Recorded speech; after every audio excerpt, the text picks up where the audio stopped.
جو اس وقت ہمیں تفصیلات سے آگاہ کریں گے۔ جی بتائیے ظہور۔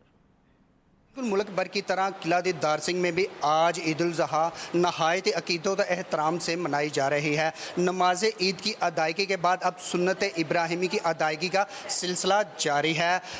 اللہ تعالیٰ کی راہ میں قربان ہونے والے جانوروں کے جو ناز و نخرے تھے وہ اٹھائے گئے۔ اس وقت ہمارے ساتھ ایک شہری موجود ہیں، ان سے جان لیتے ہیں کہ سنت ابراہیمی کے حوالے سے وہ کیا کہنا چاہیں گے۔ جی سر، یہ بتائیں کہ سنت ابراہیمی کے حوالے سے آپ کیا کہنا چاہیں گے؟ جی بالکل، سنت ابراہیمی جو ہے وہ مسلمانوں کی عقیدت اور محبت کا ایک ایسا ذریعہ ہے جس سے جو ہے وہ ایک مسلمان جو ہے وہ اللہ تعالیٰ سے اپنی محبت کا اظہار کرتا ہے کہ وہ اللہ تعالیٰ کے احکامات کو جو ہے وہ کس طرح سے جو ہے وہ شسروبی سے پورا کرتا ہے۔ آپ نے سنا ان کا یہی کہنا تھا کہ اللہ تعالیٰ کی راہ میں قربان ہونے والے جو جانور ہیں جو ہم نے ناز نسلوں سے پالے ہوتے ہیں، اس کو قربان کرنے کے لیے ہمیں جو قصاب ہیں ان کے بھی نخرے اٹھانے پڑتے ہیں۔ سنت ابراہیمی کی ادائیگی کے بعد جو گوشت ہے وہ صحیح حقدار کو پہنچا کر ہمیں دلی سکون ملتا ہے۔